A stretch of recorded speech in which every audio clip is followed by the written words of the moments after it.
Hey y'all, it's your girl KB coming back with another Married to Medicine review. This episode was pretty good, It had some moments. So we start off with a very heartfelt moment because we see Dr. Jackie and Dr. Simone are having lunch together. And for the people that's been watching since the beginning, y'all, they have not really had lunch together for some time. They had, ever since Buffy had hit the scene and Dr. Jackie was like, and Buffy, you understand, you're infertile, while she was up on that stage. And her and Simone kind of fell out because Simone was more so on Buffy's side. And then Heavenly came into the picture, and Heavenly and Dr. Jackie became bosom buddies. And Simone was a little annoyed and jealous about that. That had to be like 2-3 seasons ago, I believe. So this is our first time since all of that happened that we're really seeing them be connected like they were when they were working right next door to each other. So it was a cute little moment. They had Smoothie King. I recognize that Smoothie King because Simone had the supersized smoothie and Dr. Jackie had herself a little smoothie bowl. Their smoothie bowls are good, but they be too runny. It's like it needs to be a little thicker. You need to make it a little thicker. Put it in the freezer for a while, or put a little thickness in the base. It just be too daggone runny with all that stuff on top of it. But anyway, that's not what we're here to talk about. I just love myself a smoothie bowl or a parfait. So Jackie is talking about how, oh girl, I had this patient today, and she was saying that, oh, I got this yeast infection that won't go away. I done tried monostat, I done did this, I done did that. And I was just like, that ain't no yeast infection, that's an STI. Turns out the patient had trichomoniasis, or trick for short, and that she was just talking about how it's very awkward to break it to her patients that they have an STI, especially when she knows the man, she knows the husband. So the wife be like, well, I ain't been with nobody but my husband or my longtime boyfriend, and now they gotta go beat up the boyfriend and all this stuff because clearly he done passed something along. So she was like, now don't be getting in the jail ministry. Don't go home and get something that gets you locked up. So that had me laughing. I'm like, ooh, that does have to be a very awkward moment. So next they talk about Sweet Tea and how, she's so overwhelmed with the wedding planning and, just with everything, and how Greg comes home and expect his meals cooked when he hits the door, and she's just so overwhelmed that she asks about an assistant. She needs an assistant to basically go to the grocery store and buy the groceries so that she could just cook once she's done with work, as she works from home. And I'm in my head like, girl, Instacart, Postmates, Kroger got you where you could get the food delivered. Like, it was just weird that she's talking about she wanted an assistant to buy her groceries, and you already have a wedding planner that does the bulk of things anyway. So it's just very interesting to me. And they kind of made fun of her as well. Simone said, child, when I was Sweet Tea's age, I was in private practice, I had a toddler, I was married, and I held it down. I did whatever needed to be done because that's what you do. So the fact that she's overwhelmed now, it's like, but you want a baby, but you already complaining about all these other things, like she was in the next scene with Heavenly. Heavenly dumb stuff gonna say, oh, you got your little sombrero on. No, girl, it's a cowboy hat. It's not a sombrero. She's not Mexican. It's a cowboy hat, crazy. So Heavenly is like, she getting married, so let's take some shots. We're taking some shots. And then I'm wondering how many shots they take, because they showed them take 2 shots, but when they showed them taking the second shot, Heavenly said, well, this is the last one I'm taking. So I'm wondering, do y'all have 3 shots? Like, what's going on? And y'all, this was all a scheme set up by Heavenly to get Sweet Tea drunk and get them lips loose them lips loose and flowing, okay? Because that's all she wanted. She just wanted to, as Stormy said in Love and Marriage Huntsville, give her a shot and then let them relax their inhibitions. You know, that's what Heavenly was doing with her conniving, dirty self, y'all. I'm sorry, but I just love me some Heavenly. She is my problematic fave. But I can't admit that she be problematic a lot of the time with the way she goes about stuff. But she do it for TV. All right. So they taking shots and they talking about the wedding. And at this point, the wedding is a week away. And Sweet Tea is talking about how she had to change venues because her original venue was a rooftop and now it's supposed to rain on the day of the wedding. So they had to change venues. Y'all, the first thing in my mind, and this is because I'm a planner at heart, I do want to go into the party planning, wedding planning space. And sometimes I just don't know when and how to launch that. But the first thing in my mind is, girl, you have a wedding planner and they didn't plan for contingencies upon the rain.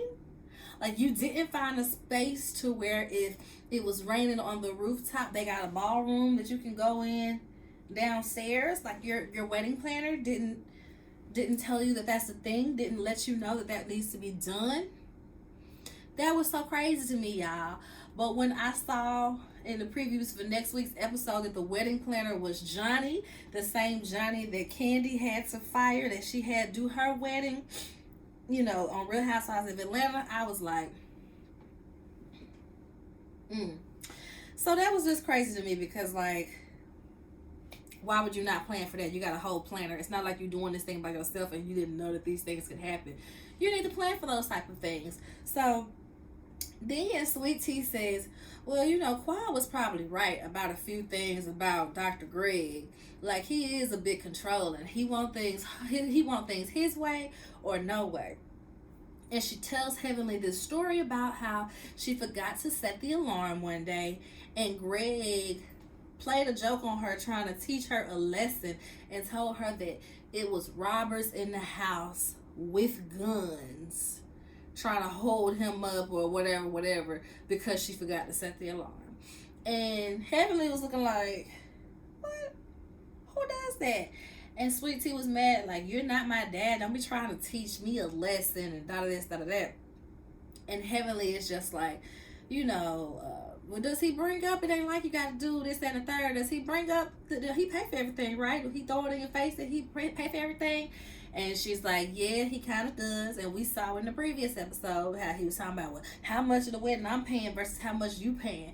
And then they show us these flashbacks of when him and Quad would have these arguments. And he was, I've been taking care of you since the day I met you. With that little squeaky voice. Love is not a monetary thing. You know, all of those arguments that we remember oh so well, y'all.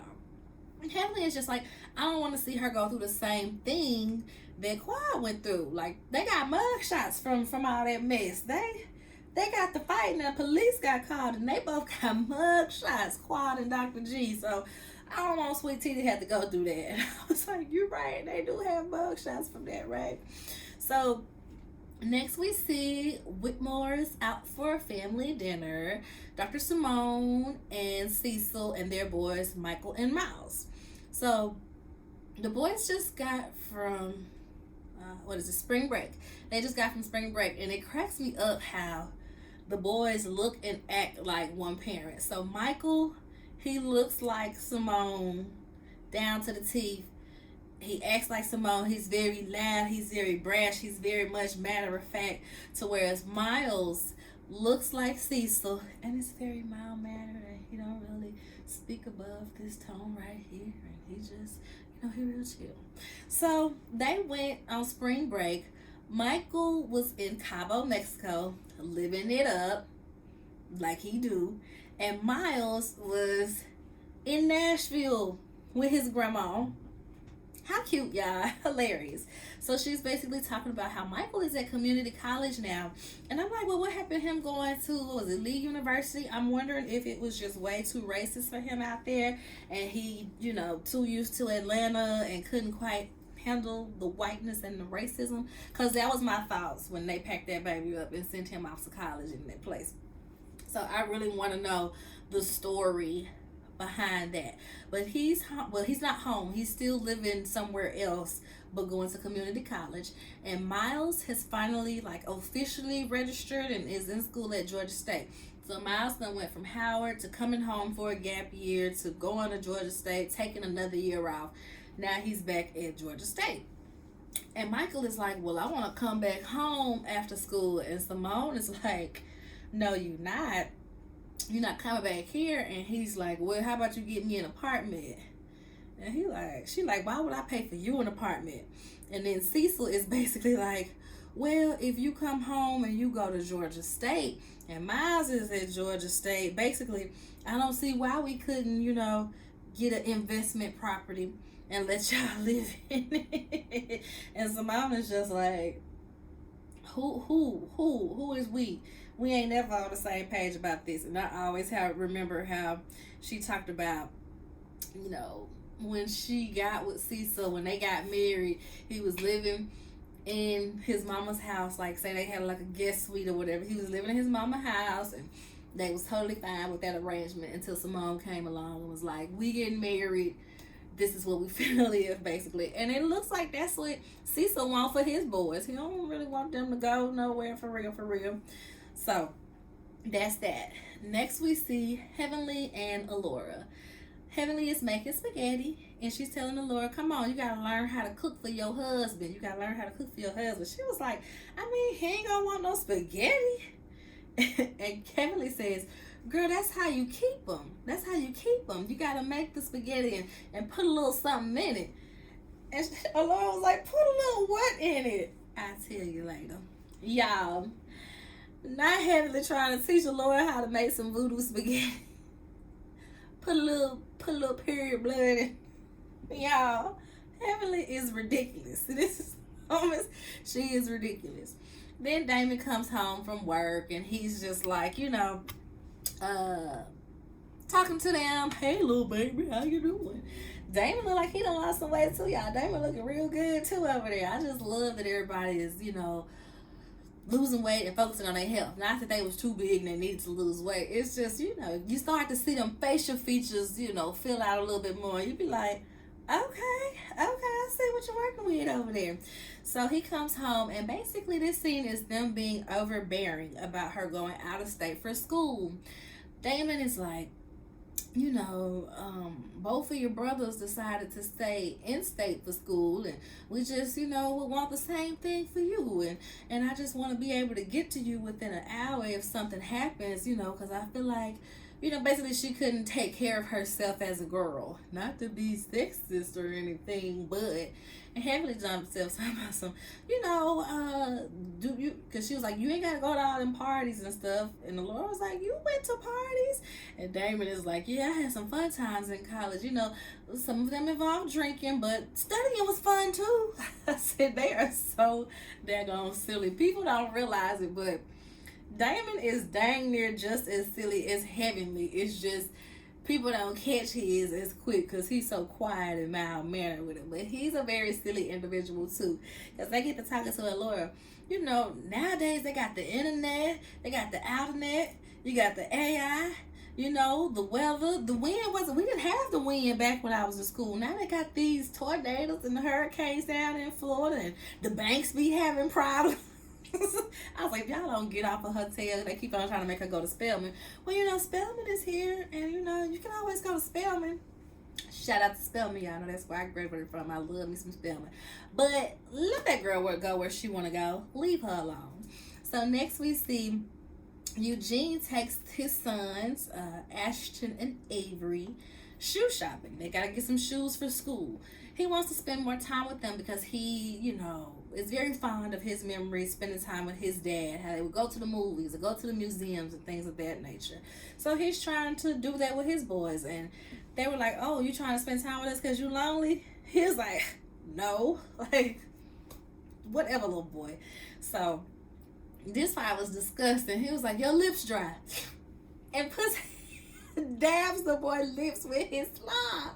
I was like, now, if that ain't disgusting, man, y'all need to carry chapstick. I had to get on my husband about this the other day. There is nothing feminine about having a tube of chapstick in your pocket. It's really not. It's really not. You don't have to walk around and be like, oh, babe, let me use your chapstick. Get your own chapstick. Get you a tube of Carmex or chapstick or something, y'all. Golly. So next he's like, okay, I know we had the sex talk the other day, but is there anything that y'all want to talk about without your mama? One of them say, what's periods? Eugene said, huh? That's something you ask your mama. He starts laughing about it. And he gives them the rundown. You know, women bleed once a month. If they're not pregnant, it's that and the third. And, you know, they're like, ugh, that's nasty. He just like, you know, it's something. It's life, whatever. And I was looking, right? Was he getting some bathing apes? Was the baby getting a pair of babes? Has it been that long? And babes are coming back around? Or has somebody, I can't imagine somebody else making a whole shoe that looked just like babes, but it's not babes. But it looked like that baby was buying some babes, right? So I thought that was funny. I got me some bathing apes. Nobody got that for me. I got good. Next we see the main event, y'all. The bachelor party and the pamper party. So first we see the pamper party, and it kind of goes back and forth. We see the pamper party, and they got some male servants, y'all. These male servants is rubbing them down, okay? I was like, my goodness, he real high up on the thigh right now. Wait a minute, you touching on people's breasts and stuff? These is married women. Oh, gosh. But I guess the man was over there living it up. So if they gonna get a little rub down, go on get y'all rub down, because they over here rubbing these strippers down, basically.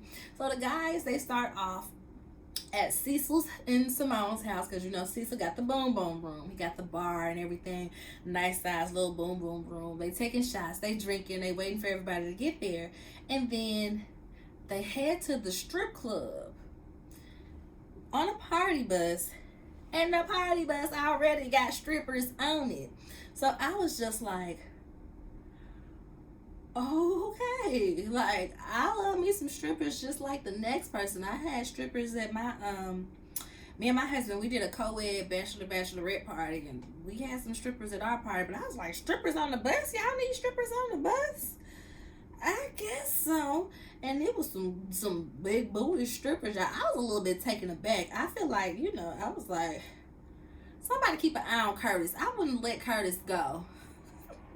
Curtis already prone to cheating and being inappropriate. Don't forget how he pulled Toya big booty in his lap that time when they was on vacation. He already so prone to being inappropriate. Curtis would have had to sit this one out. You ain't go to the engagement party, but you need to go to the bachelor party first. Talking about you was in the Dominican Republic. What you going to the Dominican Republic for? We still ain't talked about that. I want Andy to ask them that, or a listener question on them cards for Andy to ask him what he was doing in the DR without his wife. Anywho, Curtis was just a little too happy. He was a little too happy for my liking, knowing his history. So we go back over to the pamper party. And like I said, y'all, Simone getting rubbed down. They rubbing her leg. She got her leg up in the air. I think they even put some whipped cream on her leg and licked it off. I was just like, okay. Sweet Tea, the guy putting, and I think they had the Cardi B whip shots, the little vodka shots that she be having. And one of the guys put whipped cream on his finger, and Sweet Tea licking it off his finger. So I was just like, this is a lot. He rubbing all on her titties. I was just like, okay. And I think Toya, one of them said, I don't know. Somebody said, I wonder what the men doing right now. Toya said, the same thing we doing. And then Tisha has the nerve to say, Gregory is conservative. And they flash to the party bus. Greg got a stripper all the way in his face, motorboating. Greg is conservative while he over there motorboating and acting a plum fool. If I take my pants down, I'm not pulling them back up. And everybody's like, okay. So they get to the strip club, and G is just wilding, y'all. Somebody smack he up there on the stage with the strippers. Did they tell you it's my bachelor party? Ooh, what's your name? Tequila? Ooh, yeah, I love me a margarita. I was like, this man is out of control, y'all. Out of control. Oh, and on the bus they was making fun of Damon. They passed him the blow up doll. Like, here, you stay with her. You don't get in trouble. You got in trouble last time. And Damon was showing like, oh wow. Trying to act like he ain't enjoying himself like the other guys. One of the friends was like, I've been praying for this moment all my life. They were just having them a good old time, them little dirty old men. So Curtis, we see Jackie talking about Curtis, no, not to touch the strippers, da da da. Curtis getting a lap dance, and he holding on to the girl, touching on her and everything, and then he's like, my wife told me I gotta come home with half my money, and something crazy like that. And then I guess once he saw that the camera was dead on him, he was like, my wife carries a gun. That's what he gonna tell the girl. So back at the Pamper party, y'all, we see Sweet Tea gets a phone call, and Toya's like, is that Eugene? Is that Eugene? Is that Eugene? And it's not Eugene. It's her wedding planner, y'all. It's her wedding planner, y'all. And he's basically telling her that after he's called the vendors and let them know about the venue change, and they're going to need extra drapery, they're going to need extra chairs. I'm like, where did the extra drapery come in? Extra chairs. I can get drapery because you might have to dress up the space a little bit more than you would have had to do if it was on a rooftop. But like extra chairs and all this, etc. stuff he's talking about, it's going to be another $14,000 to $15,000 for all of the vendors to change the venue. Y'all, what kind of wedding planner is this? I'm not understanding how we get $15,000 extra dollars just to change the venue. Something ain't right. Maybe this was scripted. Maybe this was like production just kind of set something up to get a reaction out of Sweet Tea. And Simone is like, and they're showing the confessionals. I would have canceled my wedding if somebody called me and said they need an extra $15,000. Heavenly was like, this wedding ain't supposed to happen. That's a sign. This wedding ain't supposed to happen. And Letitia's sister, Kanisha, tries to comfort her. It's like, it's okay, da da da da. And Sweet Tea goes off on her and is just doing the absolute most. And this is the clip that we saw on the previews where they tried to make it seem like Sweet Tea was reacting to Quad arriving. But I knew whole time that it wasn't set up like that. I thought, though, that Sweet Tea was going to be reacting to some crazy stuff that Heavenly said. That's what I thought it was going to be, because we know Heavenly would say something out the side of her neck. She already was like, I heard that you was in therapy for dating other men. We already seen how Heavenly doing this girl to her face. So I thought that she was going to be reacting to Heavenly saying something sideways. I never thought that it was going to be Quad coming in and that's how she reacted. But to see her blowing up on her sister, it's like, yeah, the girl is very much overwhelmed. And it looks like, you know, she kind of had a panic attack, basically. And her sister was the closest one to her. And her sister was, you know, when you riled up, the worst thing somebody can do to you is be like, calm down. So it just looked like, you know, that's what that was. But I just hate that she went off like that, especially in front of these girls. Because you see how Heavenly was. Ooh, you see how she acted? And you think, you don't think they should get married? And, oh my goodness, like, oh, well, if they having problems like that, the girl already said he controlling. Why you think she blow up like that? And Heavenly just talking all type of smack. The girl maid of honor sitting right there. I think they said her name was Jasmine. She just sitting right there taking it all in. And I'm like, Heavenly truly don't care who is around. Because it would have been one thing if it was just, you know, the cast that was there in that moment. But to have her personal, real life friends sitting there and you sitting there talking smack. Yeah, Heavenly probably got cussed out. Heavenly probably got cussed out. Or even better, what we gonna see next week. So, we see Phaedra gets a text message. I'm outside. Okay, girl, I'm coming to get you. She goes and gets Quad. And everybody mouth drop, y'all. Everybody mouth drops. When they see Quad walk in. And Heavenly is squealing like Sheree. Woo!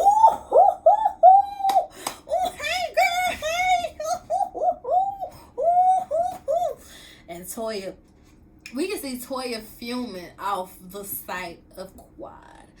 Y'all friends now? Y'all friends now? It's like Heavenly ain't never said that they weren't friends. She just hadn't heard from the girl in a while because, you know, Heavenly be saying some sideways stuff. And Quad to put you guys on arm's length when necessary, when she feels necessary. So the gag for me is that Quad brings a gift. It looks like she's the only one that walked in with a bag as in a gift for this lady. So Sweet Tea is like, okay, you can sit next to me. You can sit next to me. And you can see that Sweet Tea is trying to be, you know, a big girl. She's trying to be a grown up and not be looking across the room, looking all crazy. But she in a confessional like, so now I gotta smile and act like I'm happy to see this girl. And which cracked me up. So now Toya is like, that's weird. That's weird. Phaedra, you a messy bee. You a messy bee.